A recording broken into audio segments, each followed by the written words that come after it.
মন্তব্য আবার করেছেন। আবার বলছি কারণ উনি অত্যন্ত আপত্তিকর মন্তব্য মাঝে মাঝেই করেন। ভারতের অভ্যন্তরীণ রাজনীতিতে ভারতীয়দের সম্পর্কে করেন, ভারতীয় মুসলমানদের সম্পর্কে করেন, কিন্তু তিনি বাংলাদেশ সম্পর্কেও নিয়মিত বিরতিতে অত্যন্ত আপত্তিকর মন্তব্য করেন। উনি গতকালও করেছেন, এর আগেও করেছিলেন, সেটাই আসবো। গতকাল তিনি কি বলেছেন একটু দেখতে চাই। উনি বলছেন, আমি আপনাদের সবাইকে ঝাড়খণ্ডে বিজেপি সরকার গঠনের জন্য আবেদন জানাতে চাই এবং আমরা প্রত্যেক বাংলাদেশি অনুপ্রবেশকারীকে উল্টো করে ঝুলিয়ে সোজা করব। তিনি বিজেপি নেতারা বলছিল যে সাঁওতাল পরগনায় আদিবাসী জনসংখ্যা কমছে, তারা ক্রমে বাড়ছে বাংলাদেশি অনুপ্রবেশকারীদের সংখ্যা তারা বলছেন। এই অভিযোগের পুনরাবৃত্তি তিনি করেছেন। তিনি বলেন যে এখানে অনুপ্রবেশকারীর সংখ্যা বাড়ছে, আদিবাসীর সংখ্যা 44% থেকে নেমে 28% নেমে আসছে। যেহেতু অনুপ্রবেশকারীরা জেএমএম, কংগ্রেস ও আরজেডির ভোট ব্যাংক, তাই এখানকার সরকার জনকল্যাণের পরিবর্তে অনুপ্রবেশকারীর কল্যাণে নিযুক্ত হয়েছে। অমিত শাহ বলেন, বাংলাদেশ থেকে অনুপ্রবেশের বিষয়টি তদন্তের জন্য ঝাড়খণ্ড হাইকোর্ট একটি কমিটি গঠনের নির্দেশ দেয়। তিনি আদালতকে ধন্যবাদ জানাতে চান। এই তদন্তের জন্য কেন্দ্র শিগগিরই ঝাড়খণ্ড সরকারের সহায়তায় একটি কমিটি গঠন করবে। বাংলাদেশে অনুপ্রবেশকারী, আমরা সিরিয়াস আলোচনা যাওয়ার আগে ফেসবুকের একটা ফানের কথা মনে পড়লো, খুব ইন্টারেস্টিং। আমরা ইদানিং তো সবকিছু নিয়ে খুবই দুর্দান্ত সব ট্রোল করি। শেখ হাসিনার কথা বলে বলছেন যে উনি তো অনুপ্রবেশ করেছেন, তো ওনাকে উল্টো ঝুলিয়ে সোজা, বা আওয়ামী লীগের আরো বহু লোকজন আছে যারা শামীম ওসমানকে ভারতে দেখা গেছে, আরো অনেকেই আছে আমরা নিশ্চিতভাবে জানতে পারি, তাদেরকে আগে সোজা করা হোক, এসব কথাবার্তা লোকজন বলছেন। জোকস অ্যাপার্ট, নির্বাচনী সভা ছিল এটা, পলিটিক্যাল রেটরিক থাকে বিভিন্ন নির্বাচনী সভায় ভোট ব্যাংক আকর্ষণ করার জন্য। কিন্তু প্রশ্ন হচ্ছে, আপনি কি সব কথা বলতে পারেন? সব কথা বলা যায়? হেট স্পিচ বলে একটা কথা প্রচলিত আছে, এখন হেট স্পিচকে ক্রাইম হিসাবে দেখা হয়।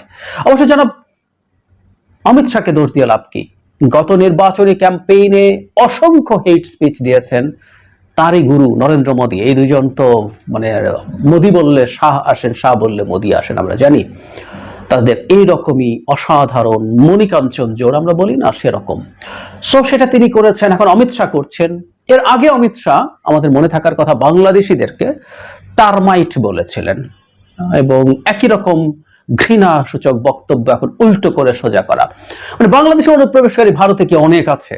উত্তর হচ্ছে না, ভারতে এত মানুষ যাওয়ার কোনো কারণ নাই, কারণ বাংলাদেশের অবস্থা হাসিনার লুটপাটের পরও এত খারাপ, ভারতের বহু জায়গার তুলনায় এত খারাপ হয়ে পড়েনি। আমাদের মানুষের মধ্যে সংকট ছিল, মানুষ তার সংকটটা তার মতো করে, আমাদের মূল জায়গাটা কি ছিল? মূল জায়গা হচ্ছে আমাদের যে অনেক দূরে এগিয়ে যেতে পারতাম, অর্থনৈতিক উন্নতির দিক থেকে, মাথাপিছু আয়ের দিক থেকে, আমাদের সিচুয়েশনের দিক থেকে আমরা অনেকটুকু উন্নতি করে ফেলতে পারতাম, আমরা অনেক এগিয়ে যেতে পারতাম। সেটা ধ্বংস হয়েছে শেখ হাসিনার এবং তার অলিগারদের লুটপাটের কারণে। কিন্তু ভারতেরও উন্নতি এত না যে আমাদের এখান থেকে দলে দলে লোক গিয়ে ভারতে বিভিন্ন জায়গায়, এর আগে আসামে হয়েছিল আমরা জানি, এবং আসামে যে তারা তাদের নাগরিকদের রেজিস্ট্রি করেছিল, ওখানে করতে গিয়ে দেখা গেছে শেষ পর্যন্ত আসলে তাদের তথাকথিত অনুপ্রবেশকারী তেমন কিছুই ছিল না।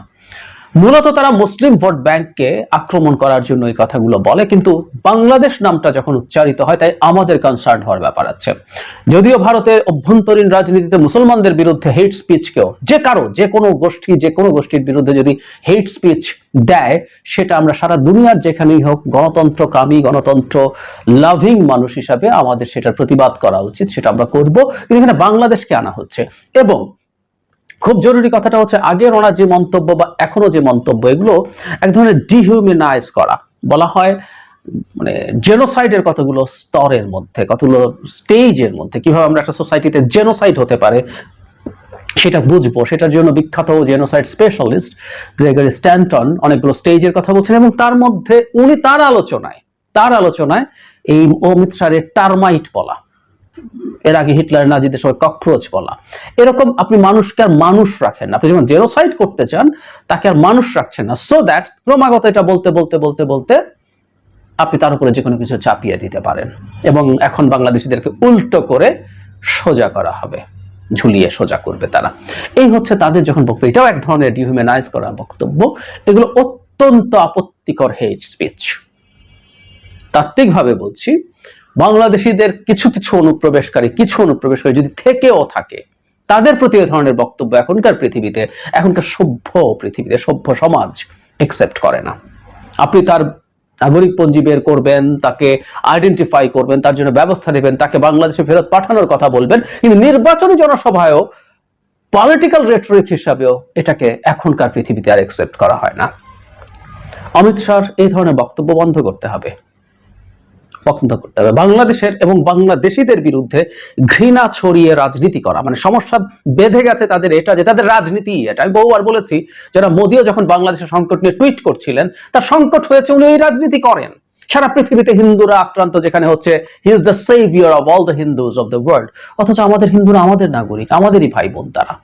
তাদের জন্য, তাদের রক্ষার জন্য আমরা আছি। তাদের যদি সংকট হতে পারে, হচ্ছে হয়তো, সেই সংকটটা ঠেকাবো আমরাই আমাদের এই রাষ্ট্র এবং এই সরকারের কাছে প্রতিবাদ জানাবো, ডিমান্ড করব।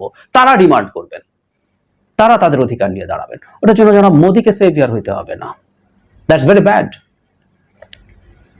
এখন একই রকম রাজনীতি হচ্ছে, ঘৃণা ছড়া পাল্টা মুসলমানদের বিরুদ্ধে, এবং এই অনুপ্রবেশ ইস্যু তৈরি করে সেটা তৈরি করার চেষ্টা করছে। ওখানে হয়তো ভারতীয় মুসলমানরা গিয়ে অনেকে ওখানে থাকছেন এখন, কিন্তু না, বাংলাদেশি অনুপ্রবেশকারী। এবং যে ভাষা, বারবার বলছি, এই ভাষাগুলোকে জাস্ট পলিটিক্যাল রেটরিক হিসেবে নেওয়া হয় না, বলা হয় এগুলো এভাবেই বলা হয়, এবং এগুলো খুব ভয়ঙ্কর পরিস্থিতি তৈরি, প্রেক্ষাপট তৈরি করে। উনি যখন এই রকম দায়িত্বশীল জায়গা থেকে এই ধরনের কথা বলেন, যেন অমিত শাহ শুধু একজন পলিটিক্যাল লিডার নন, উনি ভারতের কেন্দ্রীয় স্বরাষ্ট্রমন্ত্রী, সবচেয়ে পাওয়ারফুল মন্ত্রীদের একজন। তিনি যখন এরকম কথা বলেন, এটা কিন্তু এক ধরনের উস্কানি তৈরি করে তার যে র্যাঙ্ক এন্ড ফাইলস আছে, এবং তাদের বিজেপির নিচের দিকের যে সংগঠনের লোকজন আছে, তারা অত্যন্ত ভায়োলেন্ট বিহেভ করেছেন বিভিন্ন সেখানকার সংখ্যালঘু, সেটা মুসলমান হোক, সেটা যদি কেউ বাঙালি অনুপ্রবেশকারী থেকেও থাকে, তাদের উপরে উনি ভায়োলেন্সের উস্কানি দিচ্ছেন। কেউ যদি বেআইনি কোনোভাবে ভারতে থেকে থাকে, বাংলাদেশি হোক বা অন্য কোনো দেশের কেউ হোক, সেই নিশ্চয়ই এরকম ভায়োলেন্সের শিকার হবে। সেটা ডিজার্ভ করে না, ওটা ন্যায়ের কথা না, ওটা ন্যায় বিচারের কথা না। সুতরাং আমরা আমাদের জায়গা থেকে, আমাদের রাষ্ট্রীয় পর্যায়ে